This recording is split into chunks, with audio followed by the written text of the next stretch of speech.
কবি সুকান্ত ভট্টাচার্যের প্রিয়তমাশু। সীমান্তে আজ আমি প্রহরী, অনেক রক্তাক্ত পথ অতিক্রম করে আজ এখানে এসে থমকে দাঁড়িয়েছি স্বদেশের সীমানায়। ধূসর তিউনিসিয়া থেকে স্নিগ্ধ ইটালি থেকে ছুটে গেছি বিপ্লবী ফ্রান্সে। নক্ষত্র নিয়ন্ত্রিত নিয়তির মতো দুর্নিবার অপরাহত রাইফেল হাতে ফ্রান্স থেকে প্রতিবেশী বার্মাতেও। আজ দেহে আমার সৈনিকের কড়া পোশাক, হাতে এখনো দুর্জয় রাইফেল, রক্তে রক্তে তরঙ্গিত জয়ের আর শক্তির দুর্বহ দম্ভ। আজ এখন সীমান্তের প্রহরী আমি। আজ নীল আকাশ আমাকে পাঠিয়েছে নিমন্ত্রণ, স্বদেশের হাওয়া বয়ে এনেছে অনুরোধ, চোখের সামনে খুলে ধরেছে সবুজ চিঠি। কিছুতেই বুঝি না কি করে এড়াবো তাকে, কি করে এড়াবো এই সৈনিকের কড়া পোশাক। যুদ্ধ শেষ, মাঠে মাঠে প্রসারিত শান্তি, চোখে এসে লাগছে তারই শীতল হাওয়া।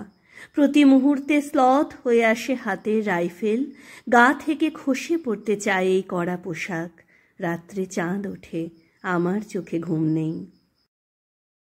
তোমাকে ভেবেছি কত দিন, কত শত্রুর পদক্ষেপ শোনার প্রতীক্ষার অবসরে, কত গোলা ফাটার মুহূর্তে, কতবার অবাধ্য হয়েছে মন যুদ্ধ জয়ের ফাঁকে ফাঁকে, কতবার হৃদয় জ্বলেছে অনুশোচনার অঙ্গারে তোমার আর তোমাদের ভাবনায়। তোমাকে ফেলে এসেছি দারিদ্র্যের মধ্যে, ছুড়ে দিয়েছি দুর্ভিক্ষের আগুনে, ঝড়ে আর বন্যায়, মারি আলোকের দুঃসহ আঘাতে বার বার বিপন্ন হয়েছে তোমাদের অস্তিত্ব। আর আমি ছুটে গেছি এক যুদ্ধক্ষেত্র থেকে আর এক যুদ্ধক্ষেত্রে। জানি না আজও আছো কি নেই, দুর্ভিক্ষে ফাঁকা আর বন্যায় তলিয়ে গেছে কিনা ভিটে জানি না, তাও তবু লিখছি তোমাকে আজ, লিখছি আত্মম্ভর আশায়। ঘরে ফেরার সময় এসে গেছে। জানি আমার জন্য কেউ প্রতীক্ষা করে নেই মালায় আর পতাকায়, প্রদীপে আর মঙ্গল ঘটে। জানি সম্বর্ধনা রটবে না লোকমুখে, মিলিত খুশিতে মিলবে না বীরত্বের পুরস্কার। তবু একটি হৃদয় নেচে উঠবে আমার আবির্ভাবে, সে তোমার হৃদয়। যুদ্ধ চাই না আর, যুদ্ধ তো থেমে গেছে। পদার্পণ করতে চায় না মন ইন্দোনেশিয়ায়, আর সামনে নয়, এবার পিছনে ফেরার পালা। পরের জন্য যুদ্ধ করেছি অনেক, এবার যুদ্ধ তোমার আর আমার জন্য।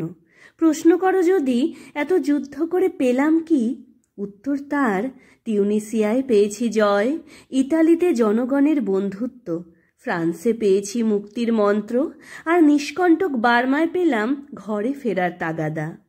আমি যেন সেই বাতিওয়ালা যে সন্ধ্যায় রাজপথে পথে বাতি জ্বালিয়ে ফেরে, অথচ নিজের ঘরেই নেই যার বাতি জ্বালার সামর্থ্য, নিজের ঘরেই জমে থাকে দুঃসহ অন্ধকার।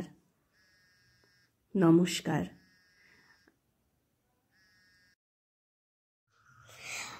আবার আমরা ফিরে আসবো আবার নতুন কবিতা নিয়ে।